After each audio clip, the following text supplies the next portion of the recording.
ASM info viewers அனைவருக்கும் வணக்கம். நான் டாக்டர் நித்யா, சித்த மருத்துவர். வீசிங் எதனால் ஏற்படுது? இது குழந்தைகள்லேருந்து வயதானவர்கள் வரைக்குமே வீசிங் ட்ரபிள் இருந்துக்கிட்டே இருக்கும். நுரையீரலில் ஏற்படக்கூடிய பிரச்சனைகள் நிறைய இருக்குது. ரெஸ்பிரேட்டரி ட்ராக் இன்ஃபெக்ஷன் அப்படின்னு சொல்கிறோம். இந்த ரெஸ்பிரேட்டரி ட்ராக் இன்ஃபெக்ஷன் ஏற்பட்டு திரும்ப ஒருத்தருக்கு இன்ஃபெக்ஷன் வந்துக்கிட்டே இருக்கும். பர்டிகுலராக பார்த்தோம்னா குழந்தைகளுக்கு. ஸோ அதிகமாக இந்த வீசிங் ட்ரபிள் கிட்ஸுக்கு நிறைய நம்ம பார்க்குறோம். இந்த வீசிங் இரவு நேரத்துலையும் நமக்கு தூங்க விடாமல் சில பிரச்சனைகளை உண்டாக்குது. அந்த மாதிரி நம்ம உடலில் சில நோய்கள் இருக்கும்போது அந்த நோய்களுக்கு துணை நோயாகவும் இது வருதுன்னு சொல்லலாம். வீசிங் ட்ரபிள் இருக்குது அப்படின்னு. சிலருக்கு டஸ்ட் அலர்ஜி இருக்கும். மைல்டாக டஸ்ட்டு பட்டாலே என்ன ஆகுனா ஒரு அலர்ஜிக் ரியாக்ஷன் ஆகிட்டு ரைனட்டிஸ் அப்படின்ற கண்டிஷன், மூக்கில் தனியாக வர மாதிரி இருக்குது. அதுக்கப்புறம் வீசிங், ஷார்ட்னஸ் ஆஃப் ப்ரீத் அப்படின்னு சொல்லுவோம். மூச்சை விட முடியல, கொஞ்சமாக மூச்சு விட்டுட்டுருக்குறேன் அப்படின்னு சொல்லுவாங்க. இந்த மாதிரியான ஒரு நிலையும் நிறைய பேருக்கு இருக்குது. அப்போது இந்த வீசிங் ட்ரபிள் எப்படி இருக்குது? ஆஸ்மா, அதோட ஆஸ்மாவில் நிறைய பேருக்கு இந்த வீசிங் இருக்கும். நுரையீரலை பலப்படுத்துவதற்கு என்னென்ன மூலிகைகள் இருக்குது? நம்ம பல வருஷமாக வீசிங் இருக்குன்னா நான் பஃப் எடுத்துகிட்ருக்கிறேன் அப்படின்னு சொல்லுவாங்க. இல்லை ஸ்டீராய்டு எடுத்தால் தாங்க எனக்கு குறையும். இல்லை எனக்கு ஹெரிடிட்டியாக இது இருக்குங்க. ஸோ ஹெரிடிட்டியாக இருக்கிறதுனால நான் என்னங்க பண்ண முடியும்? இவ்வளோ ப்ராப்ளம் இருக்குது. இந்த மாதிரி ஃபீல் பண்ணுறவங்க இருக்காங்க. ஸோ இந்த வீசிங் அப்படின்னு சொல்லக்கூடிய நுரையீரல் சம்மந்தப்பட்ட இந்த பிரச்சனைகளை நம்ம சரி செய்கிறதுக்கு எளிமையான மூலிகைகள் என்ன? நம்ம டெய்லி ரெகுலராக ஃபாலோ பண்ணக்கூடிய சில விஷயங்கள் இருக்குது. முக்கியமாக அந்த நுரையீரல் லங்ஸை நம்ம வலிமைப்படுத்துவதற்கான சில மூலிகைகளை நம்ம செலக்ட் பண்ணி சாப்பிட்ணும். ஸோ அந்த மாதிரி குழந்தைகள்லேருந்து வயதானவர்கள் வரைக்கும் இந்த வீசிங் ட்ரபிளை சரி செய்கிறதுக்கு என்னென்ன மூலிகைகள் எடுக்கலாம்? நம்ம லைஃப் ஸ்டைலில் சில மாடிஃபிகேஷன்ஸ் என்ன கொண்டு வரலாம் அப்படின்னா, ப்ரீத்திங். முதல்ல லங் கெப்பாசிட்டியை நம்ம இன்க்ரீஸ் பண்ணணும். நம்ம ப்ரீத் பண்ணக்கூடிய ஏர் உள்ள ஆக்சிஜன் லெவல் எந்த அளவுக்கு போதோ, ஸோ லங் கெப்பாசிட்டி, ஸோ எல்லா லோப்ஸ்லேயும் நம்ம ப்ரீத் இன்ஹேல் பண்ணக்கூடிய ஏர் உள்ளே போகுதா அப்படின்னு நம்ம செக் பண்ணணும். இதற்கு நம்ம பிராணாயாமம், ப்ரீத்திங் எக்ஸசைஸ் அப்படின்னு சொல்கிறோம் இல்லைங்களா, இந்த பிராணாயாம பயிற்சியை முதல்ல நம்ம ஃபாலோ பண்ணிட்டு வரணும். ஸோ இந்த மாதிரி பிராணாயாம பயிற்சியை நம்ம ஃபாலோ பண்ணும்போது நல்லாவே நமக்கு ப்ரீத்திங் எடுக்க உள்ளே ஏர் சர்க்குலேஷன் நார்மலாகி நமக்கு இந்த வீசிங் ட்ரபிள் கொஞ்சமாக குறைய ஆரம்பிக்குது. ஸோ டெய்லி மார்னிங் நம்ம என்ன பண்ணணும்னா, ஃபஸ்ட்டு நார்மலாக பிராணாயாமம் பயிற்சி எடுக்கிறதுக்கு மைல்டாக நம்ம நார்மல் ப்ரீத்திங் பண்ணிவிட்டு அதுக்கப்புறம் இந்த பிராணாயாம பயிற்சியை நம்ம ஃபாலோ பண்ணலாம். இதை தாண்டி அடுத்தது நம்மளுடைய உணவு முறைகளில் என்னென்ன மாற்றங்கள், எதெல்லாம் கண்டிப்பாக நம்ம தவிர்க்கணும் அப்படின்னா, ஸ்வீட்ஸ், இனிப்பு வகைகளை நம்ம கண்டிப்பாக தவிர்த்துட்டு வந்தோம்னா நமக்கு இந்த ப்ரீத்திங் ட்ரபிள் அப்படின்றதே வராமல் இருக்கும்னு சொல்லலாம். ஸோ இனிப்பு சாப்பிட அதுவும் நம்ம நைட்டில் ஒரு டே டைமில், நிறைய பேருக்கு இது தெரியும், டே டைமில் இனிப்பு சாப்பிட்டாங்கன்னா இரவு நேரத்தில் தான் தூங்கவே விடாது அப்படின்னு சொல்லுவாங்க. ஸோ அந்த அளவுக்கு வீசிங் நமக்கு ப்ரீத்திங் ட்ரபிள் வந்துக்கிட்டே இருக்கும்.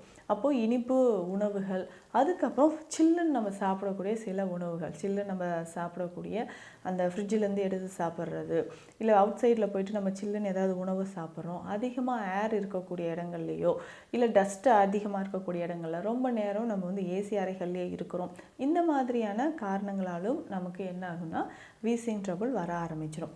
பொதுவாக இந்த ஆஸ்மா, வீசிங் சொல்கிற கம்ப்ளைண்ட்ஸ் நம்ம லங்ஸை அதாவது நுரையீரலை வலிமைப்படுத்திட்டோம் அப்படின்னா கொஞ்சமாக இது மறைய ஆரம்பிக்கும். அதே மாதிரி உணவுகள் எது சாப்பிட்டாலும் நம்ம அப்பப்போ கொஞ்சம் சூடாக இருக்கக்கூடிய உணவுகளை நம்ம ஃபாலோ பண்ணிக்கலாம்.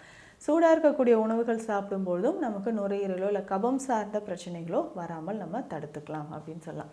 இதுக்கு பேசிக்காக நம்ம ஃபாலோ பண்ணக்கூடிய சில மூலிகைகள், காலையில் நம்ம எம்டி ஸ்டொமக்லேயே சில டீ வகைகளை நம்ம பயன்படுத்திக்கலாம். இந்த டீ மாதிரி குடிக்கும் பொழுது அன்றைய நாள் முழுவதும் நமக்கு புத்துணர்ச்சியாகவும் ஆரோக்கியமாகவும் இந்த நுரையீரல் சம்பந்தப்பட்ட பிரச்சனைகள் வராமல் இருக்கவும் இந்த மாதிரி டீயை நம்ம பயன்படுத்தலாம். ஸோ இந்த டீ நம்ம வீட்லேயே இருக்கக்கூடிய மூலிகைகளை பயன்படுத்தி செய்யக்கூடியது தான்.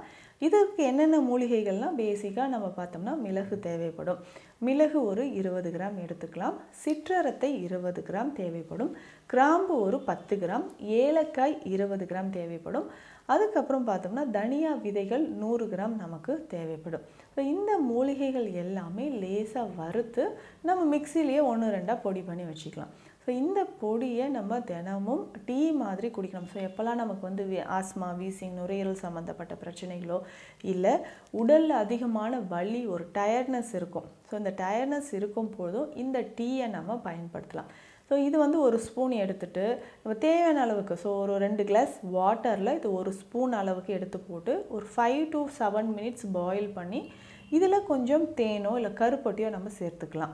இப்போ நமக்கு சுகர் இருக்குது, ஆல்ரெடி சுகர் பேஷண்ட்ஸாக நான் இருக்கிறேன்னா இனிப்பு எதுவுமே சேர்க்காமல் இது ஃபில்டர் பண்ணி அப்படியே குடிச்சிக்கலாம். வேணும்னா இதில் கொஞ்சம் துளசி இல்லைன்னா கற்பூரவள்ளி இலைகள் அப்போதைக்கு பறித்து போட்டு பாயில் பண்ணி இந்த டீ காலையிலே நம்ம குடித்தோம்னா நம்ம உடலில் இருக்கக்கூடிய அந்த அலர்ஜி கண்டிஷனாக இருக்கட்டும், ரைனட்டிஸ் கண்டிஷன், தலைபாரம், சைனசைட்டிஸ் பிரச்சனை இருக்கும். ஸோ இந்த மாதிரி கபம் தொடர்பான பிரச்சனைகள் குறையிறதுக்கு காலையிலே இந்த டீயை நம்ம பயன்படுத்தலாம். இதை தொடர்ந்து நம்ம பயன்படுத்த ஸோ ரெகுலராக நமக்கு ப்ரீத்திங் ப்ராப்ளம் இல்லாமல் ஈஸியாக இதிலேருந்து நம்ம ரெக்கவரி ஆக முடியும். அதே மாதிரி நம்ம சித்த மருத்துவத்தில் ஆடாதோடை அப்படின்ற ஒரு மூலிகை இருக்குது. இந்த ஆடாதோடை எதற்கு நம்ம பயன்படுத்துகிறோம் அப்படின்னா, அதிகமான லங் இன்ஃபெக்ஷன் இருந்தால் குழந்தைகள்லேருந்து பெரியவர்கள் வரைக்கும் லங் இன்ஃபெக்ஷன் இருக்கக்கூடியவங்களுக்கு இந்த ஆடாதோடையை நம்ம பயன்படுத்தலாம். ஆடாதோடை குடிநீர் சூரணம் இருக்குது. ஆடாதோடை மணப்பாகு அப்படின்ற ஒரு மருந்தும் இருக்குது. இந்த மணப்பாகு வந்து இனிப்பாக இருக்கக்கூடியது தான், குழந்தைகள் வந்து நல்லாவே விரும்பி சாப்பிடுவாங்க. இந்த ஆடாதோடை மணப்பாகு நம்ம ஒரு 10 ml எடுத்துகிட்டு அரை கிளாஸ் வெந்நீரில் இந்த ஆடாதோடை மணப்பாகு சேர்த்து கலந்து நம்ம குடிக்கலாம்.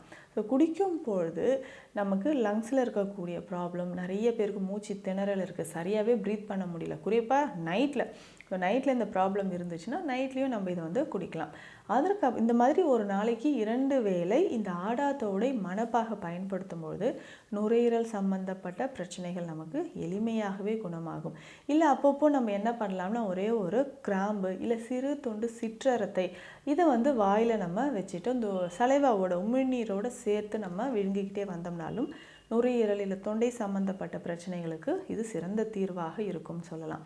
குழந்தைகளுக்கு பார்த்தோம்னா நம்ம வந்து நெல்லிக்காய் மலைநெல்லி லேகியமோ இல்லை கண்டங்கத்திரி லேகியம் இந்த மாதிரி லேகிய வகைகள் கொடுக்கும்பொழுது பேசிக்காக நமக்கு இம்யூனிட்டி நல்லாவே டெவலப் ஆகும். ஸோ லங்ஸில் இருக்கக்கூடிய அந்த ப்ராப்ளம்ஸ் இருக்குது, ரொம்ப நல்ல இன்ஃபெக்ஷன் இருக்குது, வீசிங், ஆஸ்மா இது குணமாவதற்கு நிரந்தர தீர்வுகளும் சித்த மருத்துவத்தில் இருக்குது. ஸோ அதை நம்ம ஃபாலோ பண்ணிட்டு வந்தோம்னா இந்த வீசிங் ப்ராப்ளத்திலிருந்து நிரந்தரமான ஒரு குணம் பெறலாம்.